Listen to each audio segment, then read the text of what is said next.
Ho temuto per i miei genitori, le parole del 22enne Andrea Strapazzon, aggredito a casa mentre stava per entrare in garage, è caduto a Motta di Livenza, sciocchi il paese.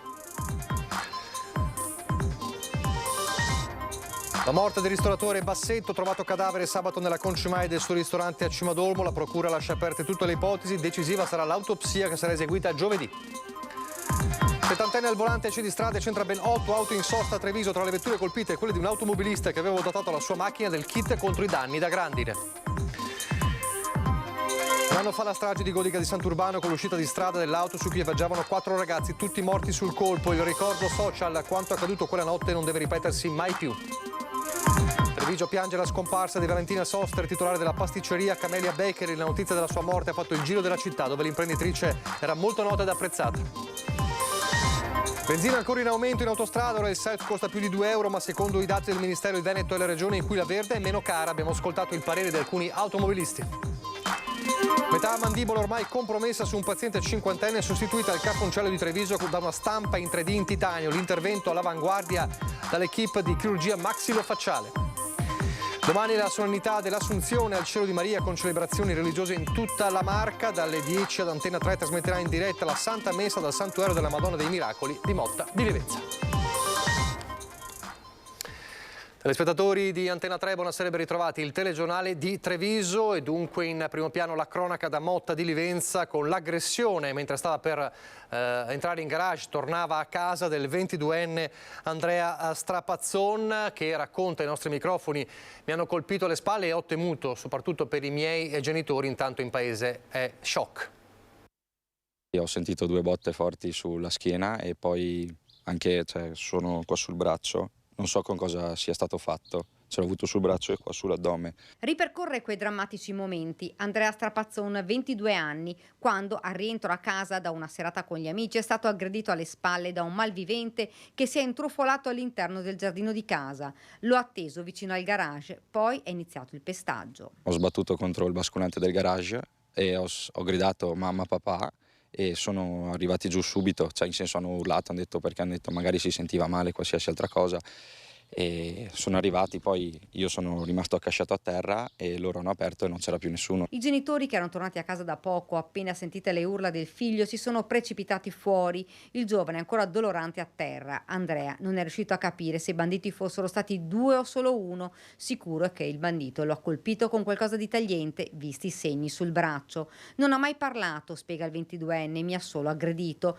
Poteva andare anche peggio. Poteva accadere qualcosa ai tuoi genitori? Sì, poteva sia accadere qualcosa a me se non fossero stati a casa i miei genitori, che magari non arrivavo a mezzanotte e mezza, mezzanotte e 20, arrivavo più tardi, loro stavano dormendo, lui entrava, magari non succedeva nulla, faceva il furto che doveva fare e andava via, ma magari poteva anche succedere qualcosa di peggio. Ha passato una notte sotto shock. Andrea ora sta cercando di andare avanti e non pensare a quello che sarebbe potuto accadere. Ho la fortuna che ci sono tante persone che mi stanno vicino e mi dicono stai tranquillo e tutto.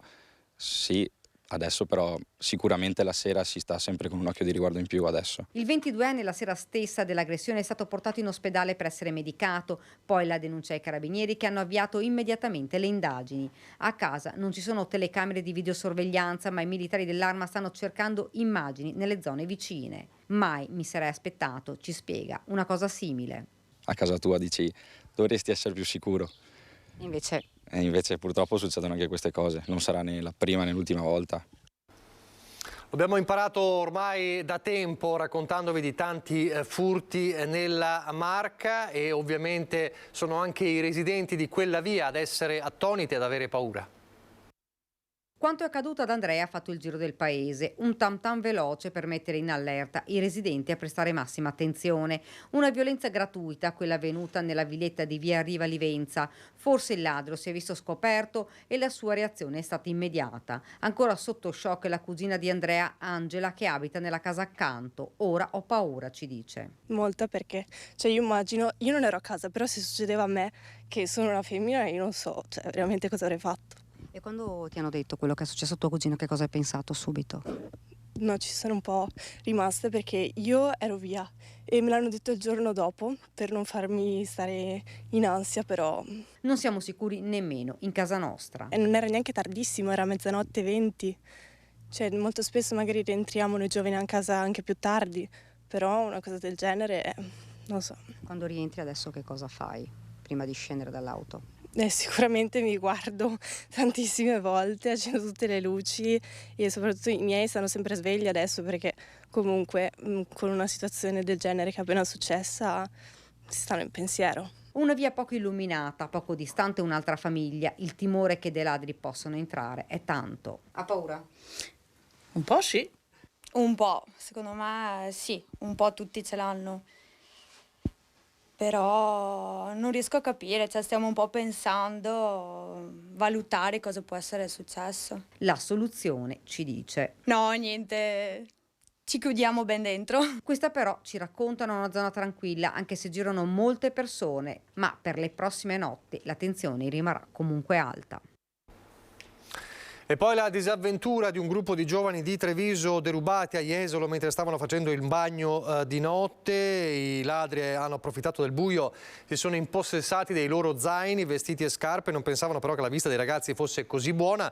I giovani, rendendosi conto che gli stavano portando via tutto quello che avevano lasciato sulla sabbia, hanno fatto scattare subito l'allarme, iniziato a inseguire i due malviventi. Le urla e la corsa hanno attirato anche l'attenzione di altri turisti in spiaggia che hanno dato subito l'allarme e fatto sopraggiungere la polizia. Sono stati proprio gli agenti del commissariato di Jesolo a bloccare i due ladri, ancora con la rifurtiva in mano. Per entrambi è scattato l'arresto. Avevano rubato una bici da 300 euro a uno studente diciottenne del Padovano lo scorso 6 agosto in piazza Donatori del Sangue a Castelfranco. I carabinieri hanno denunciato un giovanissimo per ricettazione. Si tratta, pensate, di un sedicenne residente nella Castellana che è stato fermato in sella a due ruote. La bicicletta è stata restituita al legittimo proprietario. Lasciamo i furti e torniamo a parlare invece del giallo della morte di Maurizio Bassetto, il ristoratore trovato cadavere sabato nella concimaia del suo ristorante a Cimadolmo. La procura che indaga sul caso continua a lasciare aperte tutte le ipotesi. Decisiva allora sarà l'autopsia disposta per giovedì. Sarà conferito mercoledì dal sostituto procuratore Giovanni Valmassoi al medico legale Alberto Furlanetto l'incarico per l'esecuzione dell'autopsia sul corpo del ristoratore ottantenne Maurizio Bassetto, titolare dell'omonimo ristorante sulle Grave del Piave a Cimadolmo. Bassetto è stato ritrovato senza vita sul fondo della concimaia dell'agriturismo, sul corpo 6 fendenti, di cui uno al cuore, che ne avrebbero causato la morte. Secondo la prima ricostruzione dei carabinieri della compagnia di Conegliano, quei colpi se li sarebbe inferti da solo, utilizzando un coltello e un rasoio che sono stati trovati addosso al cadavere. Ma la procura, che ha aperto un fascicolo sul caso, non esclude per ora alcuna pista e considera decisiva l'autopsia per acquisire elementi certi sulla morte del noto ristoratore. L'esame sarà eseguito nella giornata di giovedì. Fino ad allora le ulteriori indagini si concentreranno sul contesto patrimoniale di Bassetto e sulla sua rete di conoscenze dai parenti agli amici. Resta il fatto che a oggi non sono emersi elementi significativi che possano indurre a pensare a un delitto. L'ottantenne non avrebbe infatti ricevuto minacce e non risultano particolari attriti con chi che sia. Un terribile incidente avvenuto poco dopo le 18 a Cairano di San Marco. È uno schianto tra un motociclista e un'auto. Il motociclista versa in gravi condizioni.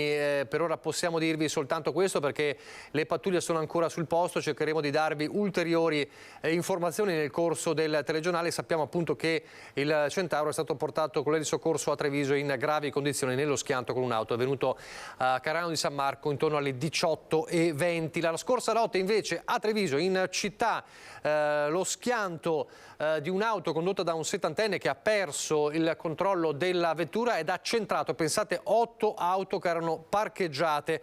Alla guida appunto un anziano che è risultato negativo all'alcol test.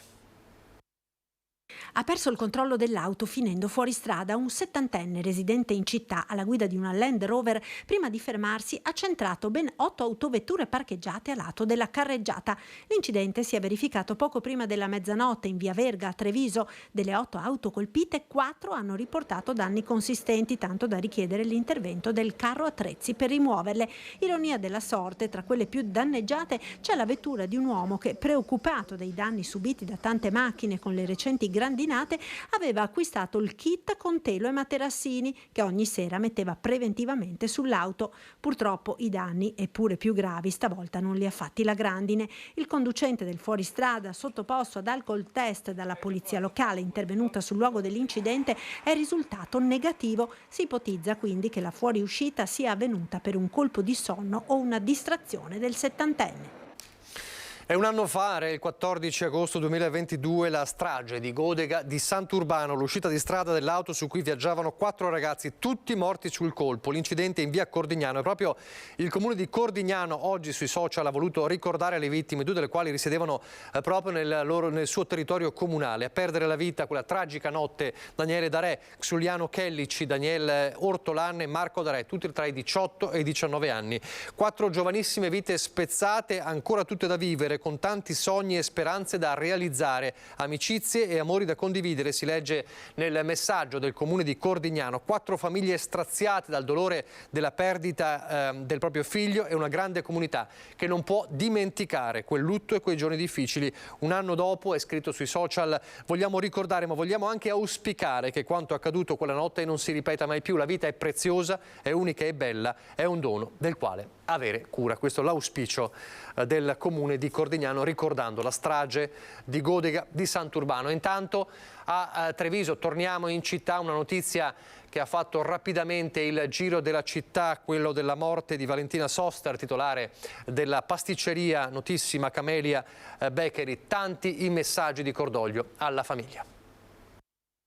Si è spenta a 61 anni dopo una lunga malattia. Treviso piange Valentina Soster, titolare di Camelia Bakery.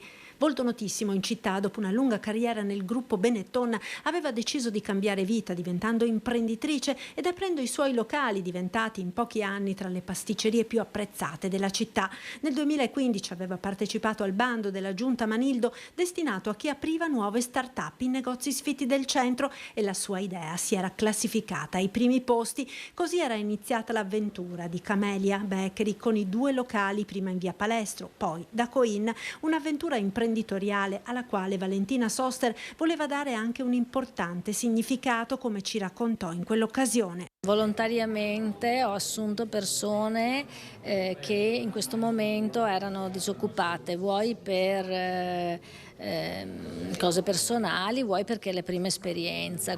Molte in queste ore le manifestazioni di cordoglio per la sua scomparsa, una donna creativa, appassionata e partecipe alle varie occasioni di dibattito sui temi della città, scrive in un post il sindaco Conte, porgendo le condoglianze alla famiglia. Anche Confcommercio, afferma la presidente Dania Sartorato, esprime sincero cordoglio per la scomparsa improvvisa di un'imprenditrice che ha saputo portare valore aggiunto e qualità al settore, arricchendo l'offerta e diventando anche un punto di riferimento turistico per il leggendario tiramisù. Se n'è andata una protagonista indiscussa del commercio trevigiano, dice Federico Capraro, presidente di Ascom Treviso, una donna che ha portato sapere, bellezza e buon gusto. La data dei funerali non è ancora stata fissata. Lasciamo la cronaca, si aggiungono 15 milioni di euro ai 13 già stanziati grazie al decreto Ponti per la messa in sicurezza dei ponti della Marca trevigiana. Lavori che comprendono manutenzioni straordinarie, rinforzi strutturali, adeguamenti sismici e altre costruzioni. 15 milioni che la provincia è riuscita a ottenere dal Ministero attraverso il decreto Ponti bis e che andranno a finanziare altri 13 punti che saranno interessati in lavori di riqualificazione e ripristino della sicurezza nei comuni della Marca nel periodo 2024-2029. Un piano di interventi che nel complesso ammonta a quasi 30 milioni di euro stanziati dalla provincia per il miglioramento della viabilità e la tutela della cittadinanza. Uno dei progetti più importanti, la ricostruzione del ponte sul fiume Sile lungo la strada provinciale 64 Casale sul Sile, è un'opera da 6 milioni e 600 mila euro. Benzina ancora in aumento in autostrada, ora il self costa più di 2 euro, ma secondo i dati del Ministero il Veneto è la regione in cui la Verde, nonostante sia alta, è meno cara rispetto alle altre regioni. Abbiamo ascoltato il parere degli automobilisti oggi. Che non è giusto, non è giusto. Non la faccio mai, assolutamente, ci mancherebbe altro. È una follia far benzina in autostrada. Già qui cerco di andare nelle pompe bianche, però non lo so. Continua la stangata sul prezzo della benzina. Dal monitoraggio del Ministero delle Imprese e del Made in Italy arrivano però anche buone notizie. Il Veneto risulta essere la regione in cui la benzina ha il prezzo più basso, a 1,921 euro al litro, rispetto alle più care Puglia e provincia di Bolzano, dove si sfiora 1,970 euro al litro. Ma alcuni automobilisti di ritorno dalle vacanze sono scettici. Siamo stati fuori regione e questa differenza non l'abbiamo notata. E nonostante il Veneto sia la regione in cui la benzina al prezzo più basso, rimane alle stelle. Secondo i dati del Ministero, per il selfie in autostrada il prezzo medio è di 2,015 euro al litro, malcontento quello degli automobilisti alle stazioni di servizio. Che il governo è un ladro di ci vuole proprio saperlo, che ci sta mettendo proprio in difficoltà tutti quanti. Quindi è una bella convenienza questa, vero? Per chi soprattutto? Benzina non in grande aumento rispetto a venerdì scorso, ma la tendenza resta sempre al rialzo. A poco sembra servito il provvedimento del Ministero sull'esposizione del prezzo medio. In genere butto l'occhio lì nella cosa che hanno detto che è diventata obbligatoria, però non lo so. Io so che è alta comunque. Cioè, nonostante dicano, ogni governo che viene dice che abbasserà il costo della benzina. Invece? A me non pare. E ovviamente c'è anche questo che grava un po' sul turismo, soprattutto ferragostano. Allora, alla vigilia di Ferragosto facciamo il bilancio di Federalberghi e del turismo della Marca. Bene, soprattutto nelle colline del Prosecco, trascinate ovviamente dal riconoscimento UNESCO, un po' sotto le aspettative invece a Treviso città e nell'area sud della provincia che gravita, come sappiamo, su Venezia. Bene ma non benissimo come ci si aspettava qualche mese fa. In un anno comunque fonte di soddisfazioni per gli albergatori della Marca, il bilancio di Ferragosto è fatto di luci ed ombre a seconda delle aree della provincia.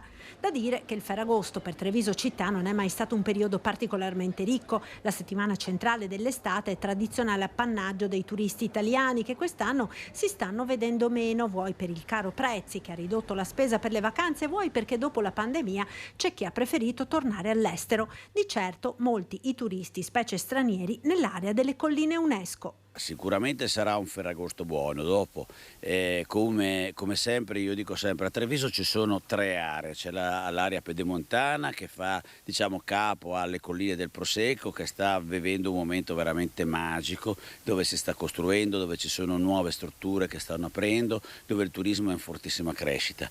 L'effetto UNESCO sta producendo i suoi frutti nell'area delle colline del Prosecco. Un rallentamento invece si sta notando in pianura. La zona centrale, la zona della città d'arte, quindi di Treviso e le zone limitrofe, sta andando abbastanza bene, come tutte le città d'arte stanno andando abbastanza bene, anche se un pochino la frenata si comincia a sentire.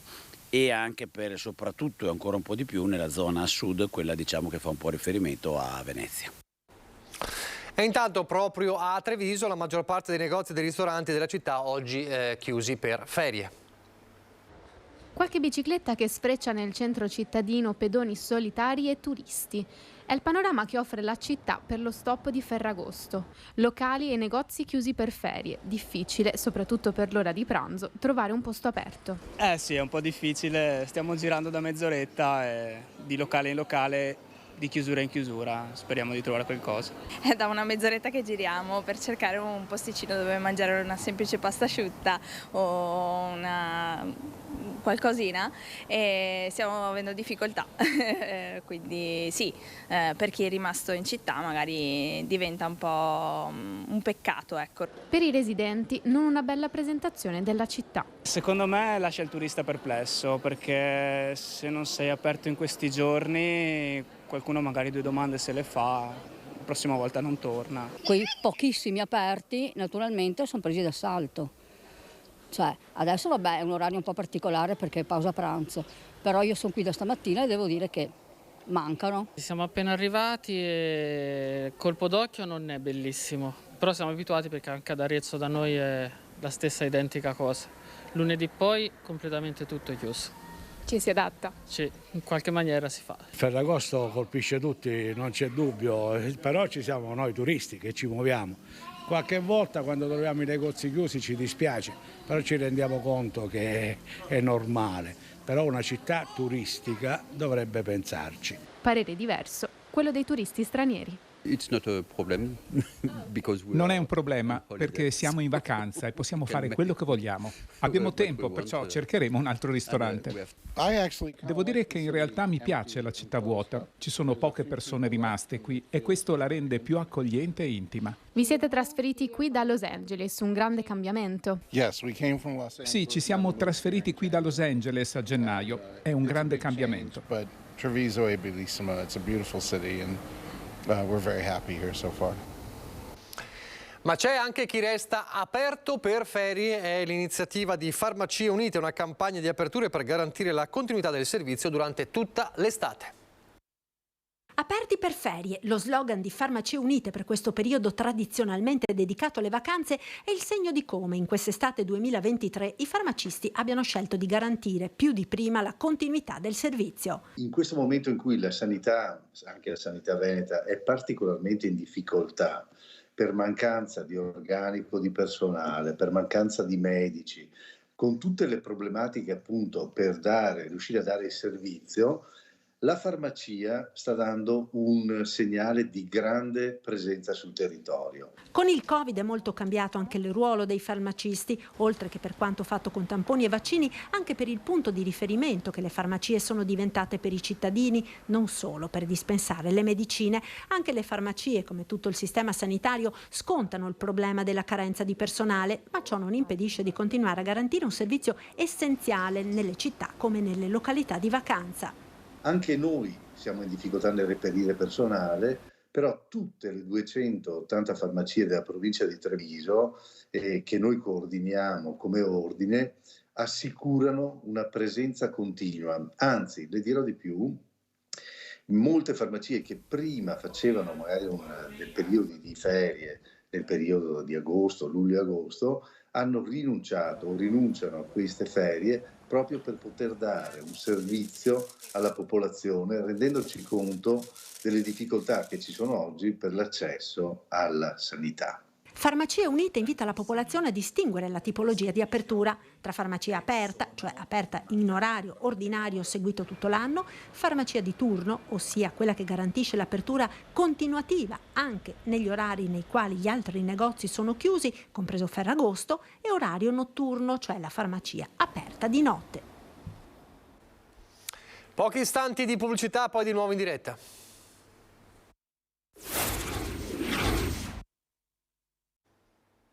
Rieccoci in diretta, il telegiornale di Treviso, parliamo di sanità, metà mandibola ormai compromessa su un paziente cinquantenne, sostituita al Cafoncello di Treviso da una stampa in 3D in titanio. L'intervento all'avanguardia compiuto dall'equipe di chirurgia maxillofacciale.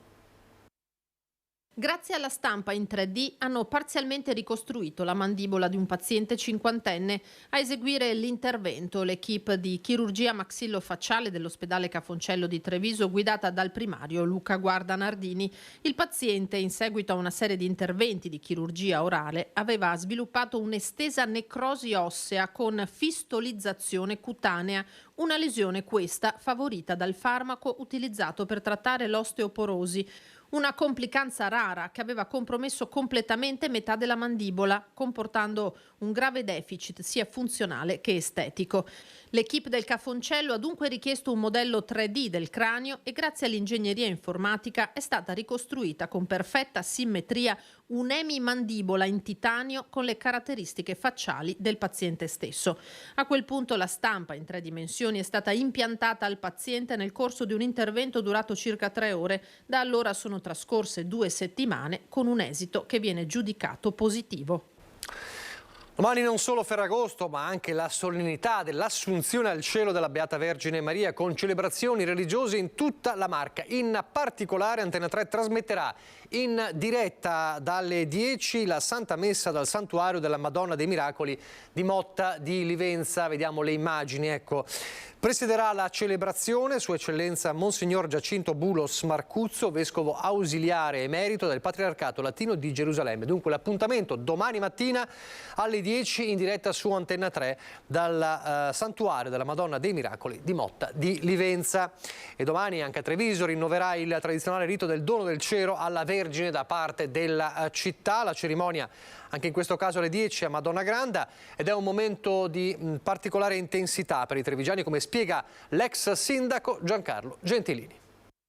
È una manifestazione religiosa, ma che trasmette una nuvola di amore sulla città di Treviso e i suoi cittadini. Da sindaco, Giancarlo Gentilini ha tante volte percorso la navata di Santa Maria Maggiore per consegnare al vescovo il cero votivo con cui Treviso chiede ogni 15 agosto la protezione della Vergine nella festività dell'Assunzione in cielo di Maria. Domani quella preghiera si rinnoverà quando dalle 10 Monsignor Michele Tomasi presiederà la Santa Messa nella Basilica di Madonna Granda, anticipata come detto dal rito del dono del cero. Io l'ho sempre privilegiato. Ho riportato il lustro di questa manifestazione e io credo che quando mi trovavo davanti alla Madonna sentivo quel brivido che deve dare quando senti che qualcuno ti ama. E io credo che la Madonna amasse il sindaco, ma nel sindaco amasse tutto il popolo trevigiano. La sera in piazza Santa Maria Maggiore dalle 21 l'appuntamento tradizionale con il concerto dell'Assunta dedicato quest'anno ai 130 anni dalla nascita del soprano Toti Dal Monte, un evento che si accompagna alla storica espressione di devozione alla Vergine che si era forzatamente interrotta solo durante la guerra, e proprio questo pensiero ispira la preghiera che le rivolge lo stesso ex sindaco Gentilini. Non abbiamo bisogno di guerre, abbiamo bisogno di amore. E adesso andiamo nel Bellunese.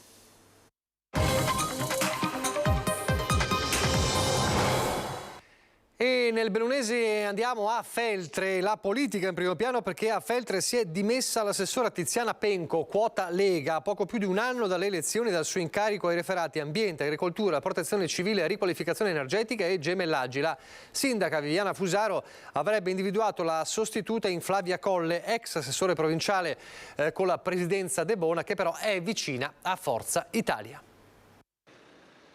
Non bastava l'anticiclone Nerone a infiammare il Ferragosto bellunese, ci si è messa anche la politica sul riscaldarne il clima. Quello della Feltre in particolare arroccata sul Colle delle Capre. Tiziana Penco non fa più parte della squadra scelta dalla sindaca Viviana Fusaro poco più di un anno fa, e la sua uscita, l'apparenza in punta di piedi, avrebbe creato qualche imbarazzo, ufficialmente per problemi di lavoro e di distanza, ufficiosamente per fratture insanabili in giunta che l'avrebbero costretta a rassegnare le proprie dimissioni. In quota Lega, Tiziana Penco era delegata alla protezione civile e all'ambiente, all'agricoltura, riqualificazione energetica e gemellaggi. In una nota Viviana Fusaro scrive che Tiziana Penco ha rassegnato le proprie dimissioni per ragioni legate a motivi personali e professionali e che si sta adoperando per garantire alla Giunta il reintegro necessario ad affrontare le molte partite sul tavolo e quelle future. Al vice sindaco Claudio Dalla Palma il compito di rilasciare la dichiarazione ufficiale. In questo momento il sindaco ha avvocato a sé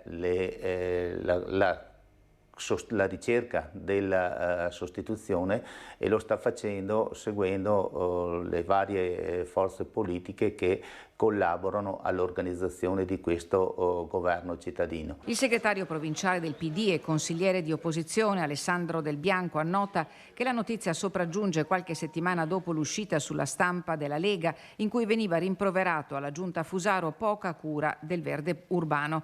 L'assunto che le dimissioni siano state causate da mal di pancia squisitamente politici troverebbe perciò conferma nella decisione dell'unica assessora del Carroccio assente all'ultimo consiglio comunale, così come alla presentazione del piano di recupero dell'ex Zannetelli, progetto su cui sia la Penco che l'assessore regionale Giampaolo Bottacin si erano spesi in prima persona. Ora è caccia alla sostituta, perché Penco, a norma di statuto, potrà essere sostituita solo da un'altra donna. Il segretario provinciale della Lega Andrea De Bernardini avrebbe sottoposto alla sindaca Fusaro una rosa di nomi, tra questo quello dell'ex prima cittadina di Lamon, Ornella Noventa, ma la soluzione potrebbe arrivare a breve. breve, afferma il vice sindaco Dalla Palma. Secondo indiscrezioni, la scelta di Viviana Fusaro sarebbe già caduta su Flavia Colle, ex assessora provinciale alla cultura nella giunta guidata da Oscar De Bona, pure se il suo nome non è ritenuto in quota Lega. Colle è vicina a Forza Italia e per gli azzurri è stata candidata alle ultime elezioni regionali. Spettacolare recupero di 2 alpinisti in Marmolada rimasti con le corde incastrate tra le rocce in fase di calata con le doppie dalla via Don Quixote. I 2 alpinisti, un 63enne di Carrara e un 30enne di Sarzana in provincia di La Spezia, fermi in sosta a 4 tiri dalla base, sono stati soccorsi, come vediamo nelle immagini di Stefano Bozzi, incolumi intorno alle 18 di ieri dal tecnico di elisoccorso dell'elicottero del SUEM con un verricello di 60 metri. È invece durato 5 ore l'intervento di soccorso a un escursionista di 25 anni di Genova che aveva perso l'orientamento tra i fitti cespugli di mughi lungo il sentiero dell'Antersassi in Val Civetta. Il giovane è stato tradito da un'applicazione del cellulare che lo ha portato fuori traccia. Ad individuarlo e recuperarlo i volontari del soccorso alpino di Alle, che queste sono ancora le immagini dei 2 alpinisti recuperati in Marmolada girate dal nostro Stefano Bozzi. È stata comunque quella di ieri una giornata di passione e giornata campale di interventi non in montagna ma sulle strade. Dalle 8 fino a qualche minuto prima della mezzanotte, senza soluzione di continuità. È stata una domenica contrassegnata da incidenti stradali, quella di ieri, iniziata ad Anzù di Feltre, dove un giovane di 19 anni della provincia di Trento ha riportato ferite e traumi di media gravità. 4 ore più tardi, sul ponte Cadore, in uno scontro sono rimasti feriti un 60enne e un 20enne, trasportati al pronto soccorso dell'ospedale di Pieve di Cadore. A Erto, Falco 2 è atterrato per recuperare un motociclista di 55 anni della provincia di Bergamo, mentre nel pomeriggio è stata l'ambulanza di Auronzo a soccorrere un 60enne di Martignacco, in provincia di Udine, ferito in un incidente che non ha coinvolto altre persone. Alle 16:30, all'altezza dell'oratoria di Marisiga, alle porte di Belluno, uno scontro auto-moto ha causato il ferimento di 2 persone soccorse dall'ambulanza di Belluno e trasportate al pronto soccorso del San Martino con traumi di media gravità. Alle 17:20, sempre in città, un ciclista di 56 anni è stato investito nel quartiere di Cavarzano. A Marziaia alle 18:30 l'ambulanza di Feltre ha recuperato 2 feriti della provincia di Padova, entrambi entrati al pronto soccorso con ferite classificate codice 2. Poco meno di mezz'ora alla mezzanotte un incidente d'auto ha causato il ferimento di un 47enne di Sedico che ha riportato un trauma grave e per questo ricoverato all'ospedale di Belluno. Ormai da 5 anni ogni settembre il Belluno Kids Festival trasforma la città in un palcoscenico a scena aperta tra teatro, danza, circo, narrazione e linguaggio. Allora il festival dedicato ai bambini scalda i motori fra passione e impegno. 21 appuntamenti, il risultato di un lavoro attento e prezioso per facilitare la fruizione artistica e culturale al pubblico delle nuove generazioni. È pronta ai blocchi di partenza la 5ª edizione di Belluno Kids Festival che dal 1 al 3 settembre trasformerà la città in un palcoscenico a scena aperta tra teatro, danza, circo, narrazione e linguaggi. 3 giorni di teatro, spettacoli, arte di strada, laboratori e giochi che ci ricorderanno quanto è importante trovare per genitori e figli un luogo, un tempo e uno spazio per fare qualcosa di straordinario assieme. Ed è stato il fortunato incontro tra la direzione artistica del festival e i suoi destinatari a contribuire alla coprogettazione dell'edizione numero 5 di Belluno Kids Festival. 3 gli eventi di punta. Il 1 settembre alle 20:30 in Piazza Duomo, Mago per Svago, uno spettacolo di clownerie e magie per tutti a partire dai 4 anni. Controvento il 2 settembre al Comunale, dove per la prima volta in scena ci sarà un vero aereo, e Il gatto con gli stivali nella originale versione silenziosa per 30 spettatori alla volta, dove genitori e figli con le cuffie sperimenteranno con gesti, pensieri e parole un viaggio iniziatico alla scoperta delle proprie abilità. 21 gli appuntamenti totali in cartellone, di cui solamente 4 con un biglietto simbolico a pagamento, questo per ricordare e sottolineare sempre la vocazione del festival, che è quella di avvicinare e facilitare la fruizione artistica a tutte le fasce sociali, anche a quelle più sensibili. Alla realizzazione di Belluno Kids Festival collabora il Comune di Belluno, partner dell'evento, la Fondazione Teatri delle Dolomiti e il Comitato Provinciale di Unicef Italia. È tutto per questa edizione, vi lascio al meteo, grazie per averci seguito e arrivederci.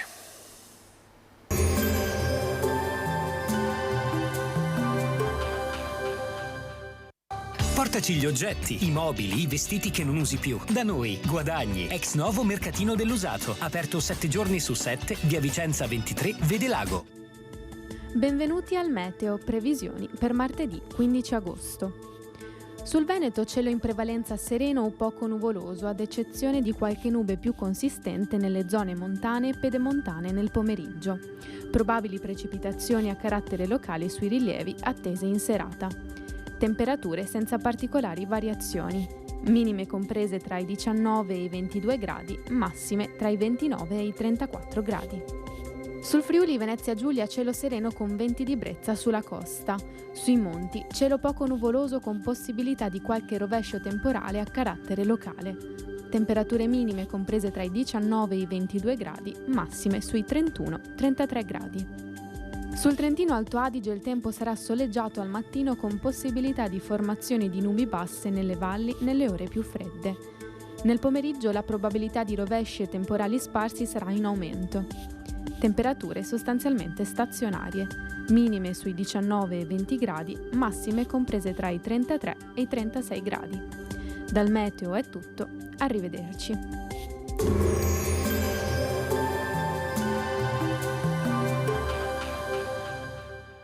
Portaci gli oggetti, i mobili, i vestiti che non usi più. Da noi, guadagni. Ex novo mercatino dell'usato. Aperto 7 giorni su 7, via Vicenza 23, Vedelago.